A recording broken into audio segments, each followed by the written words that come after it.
Agora, no Jornal da Manhã, entrevista. 7h18, o Jornal da Manhã abre espaço agora para falar de tecnologia e inovação.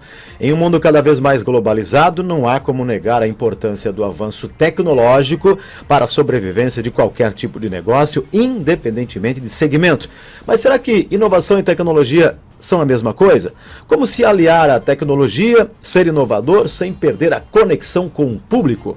Marcos, para responder estas e outras perguntas, nós convidamos um dos maiores palestrantes da atualidade. Arthur Igreja realiza mais de 150 palestras por aqui no Brasil, Europa, Estados Unidos e América do Sul. É colunista em vários veículos de comunicação, possui Masters in International Business nos Estados Unidos, Corporate Master of Business Administrations na Espanha, mestrado executivo em gestão empresarial pela FGV no Brasil, certificação executiva em Harvard e Cambridge e pós-MBA em negociação pela FGV e MBA pela FGV. Arthur, muito obrigado, bom dia para você, é um prazer tê-lo conosco aqui na Jovem Pan Joinville, tudo bem? Bom dia, Arthur. Bom dia, tudo ótimo, prazer estar aqui. Arthur, primeira pergunta, eu acho que não poderia ser diferente, né? O que é inovar no mundo dos negócios? Conta pra gente. Bom, eu entendo inovação não como um processo tecnológico, tem muita gente que acha que inovação é só tecnologia e não é isso.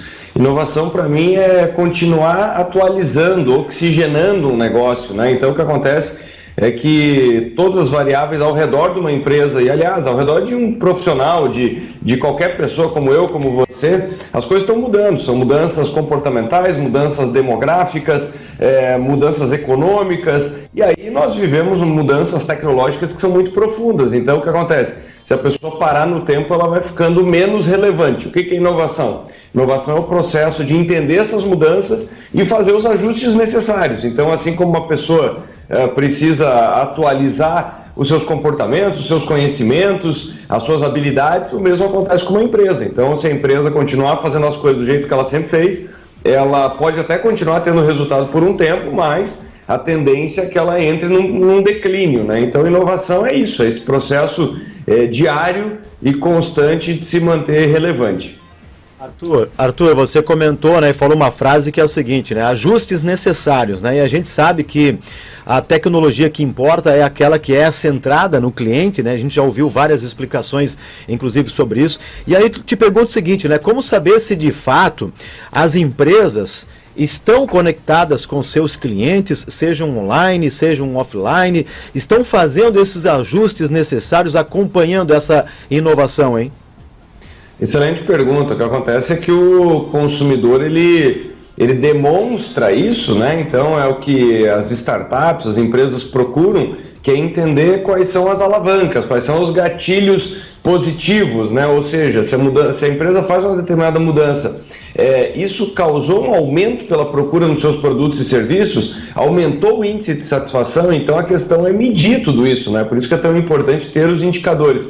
E nós temos que lembrar que tem muita coisa que não tem como ser medida, né? Então, é aquela velha história numa loja ou num restaurante, que muitas vezes o cliente, quando está insatisfeito, na verdade é uma coisa boa, porque se ele está insatisfeito e está demonstrando isso, é porque ele pretende voltar. A pior coisa que pode acontecer é o silêncio, né? Aquele consumidor que sai calado, você não pergunta nada para ele, ele não vai voltar nunca mais, e pior do que isso, ele pode se tornar um detrator, né? Ou seja, uma pessoa que vai falar mal daquele negócio e vai convencer outros a não frequentar. Então, por isso que é tão importante essas duas dicas. Primeiro, medir, ter esses pontos de mensuração, e o segundo ponto é estar constantemente muito perto dos consumidores, querendo ouvir eles, né? Porque quando o assunto é inovação, tem várias pesquisas que mostram que as empresas mais inovadoras do mundo, elas não fazem nenhum milagre. O que elas fazem é que elas escutam mais as pessoas. E tem várias empresas que elas estão lá numa determinada posição de soberba e elas não vão nem perguntar, né? Então elas pressupõem que tudo está indo bem. Arthur, nós acompanhamos recentemente uma palestra sua em Jaraguá do Sul e uma das frases ditas, né, por você foi o seguinte: pare de fazer a tecnologia o teu inimigo. Eu achei essa frase muito interessante. E aí eu te pergunto, quais as consequências para quem ainda não se deu conta, né, dessa necessidade de se aliar a esse novo mundo tecnológico?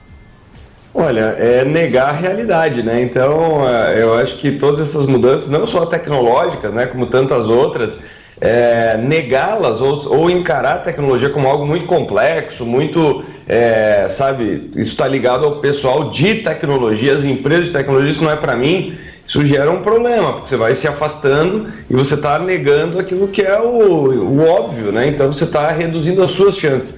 Mas essa é uma defesa que o ser humano acaba tendo, que é uma coisa super perigosa. Por isso que fazer essas mudanças, uma coisa que eu sempre enfatizo não é natural. E é por isso que a gente tem que encarar dessa maneira. Primeiro, reconhecer que não é necessariamente natural. Eu costumo brincar que é como ir fazer atividade física. Não é uma coisa que num primeiro momento seja super natural para a maior parte das pessoas, mas a partir do momento que a pessoa reconhece aquilo como importante e começa a entrar num determinado processo, ela vai pegando gosto, a barreira vai ficando menor. E o mesmo acontece com conhecer a tecnologia. A gente não pode enxergar a tecnologia dessa maneira que é ilustrada pelos filmes, né? Então, filmes principalmente de ficção, né? Mostrando tecnologia substituindo pessoas, tecnologia atacando pessoas. Então, muita gente tem essa visão justamente porque só tem esse contato através dessa visão extremada, essa visão extremista da coisa, né? E aí, de repente, ela começa a usar pitadas de tecnologia no seu negócio, começa a ver que os resultados são melhores, que a produtividade aumenta, e aí, quando ela se dá conta, ela virou uma amigona da tecnologia. Então, é por isso que é importante ter essa intimidade, né? Conhecer e ir atrás de experimentar a tecnologia.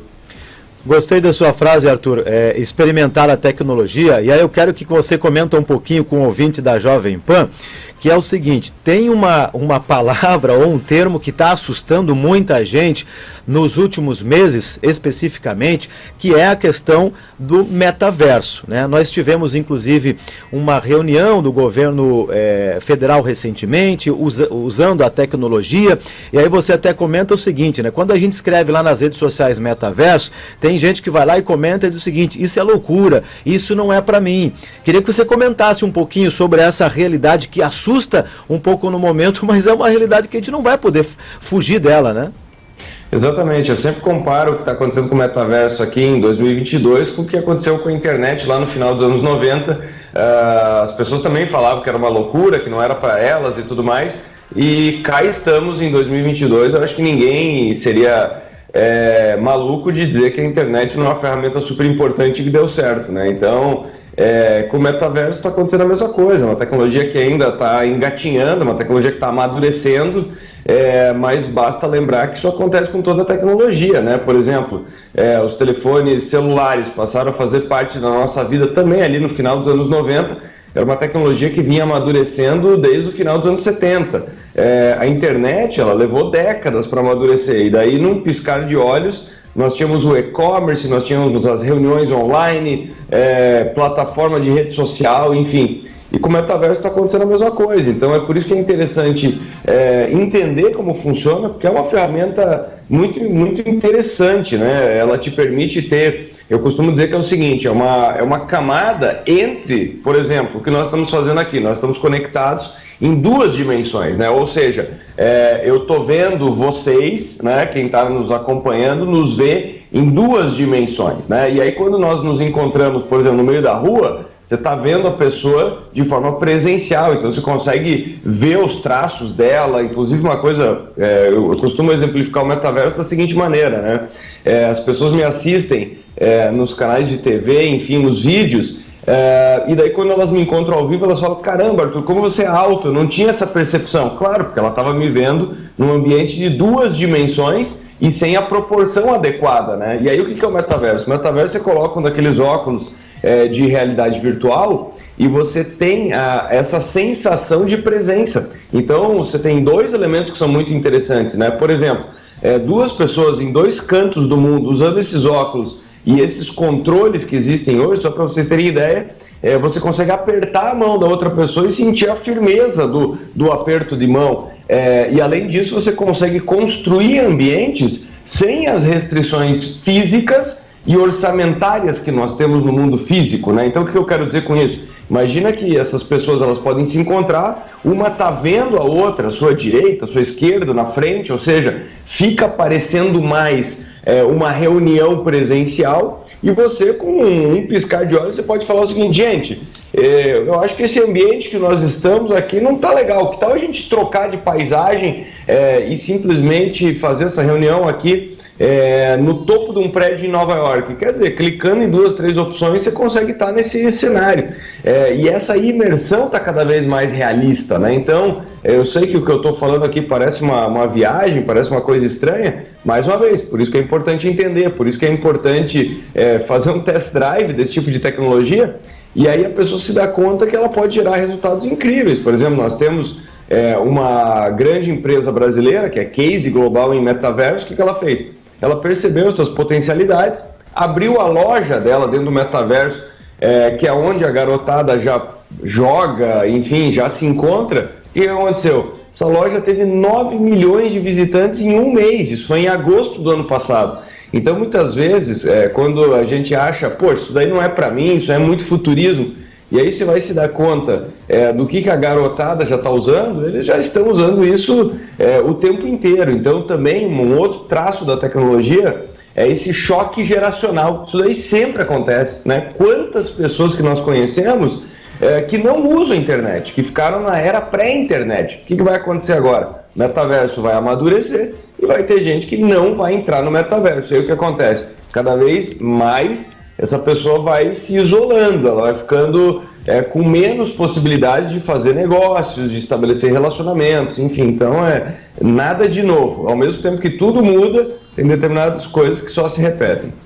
Arthur, uma pergunta que está todo mundo se fazendo agora, principalmente quem já mexe com a tecnologia, né? Por exemplo, com a chegada agora do 5G, vagas mais promissoras desse setor de tecnologia devem surgir, Arthur?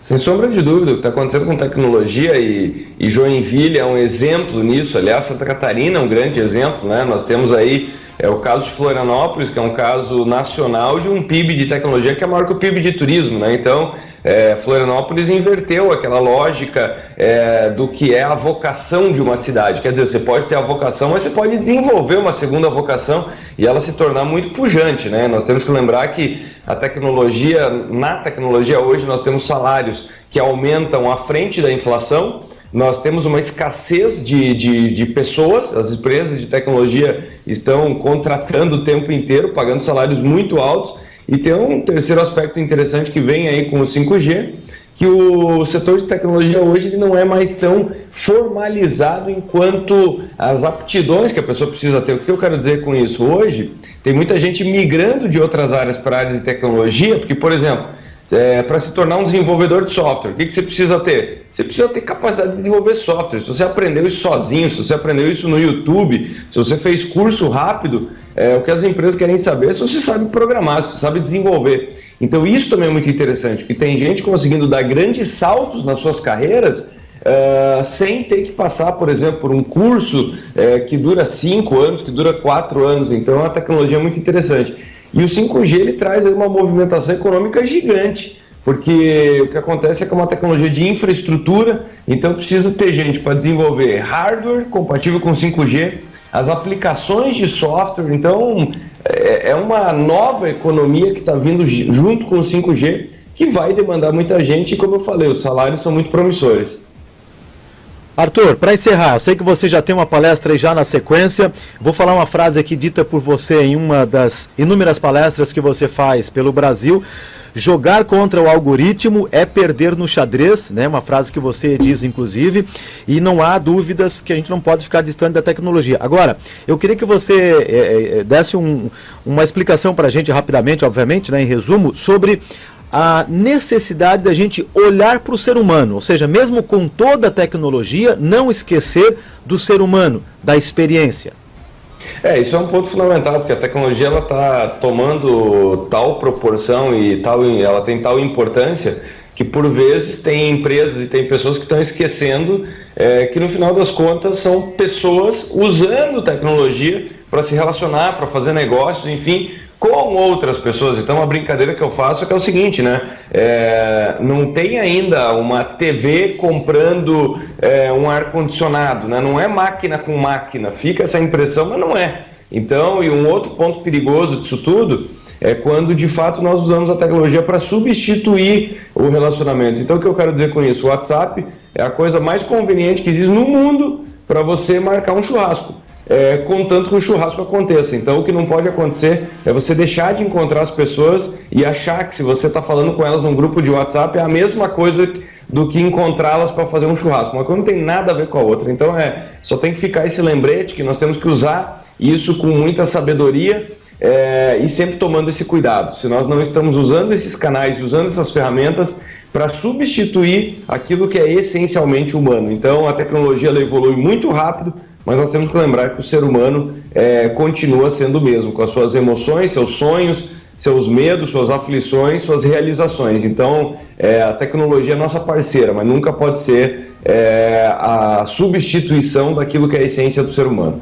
Arthur Igreja, um dos maiores palestrantes da atualidade neste ramo, nesta linha. Muito obrigado pela sua presença, pela participação aqui. Desejamos muito sucesso. Obrigado, Arthur.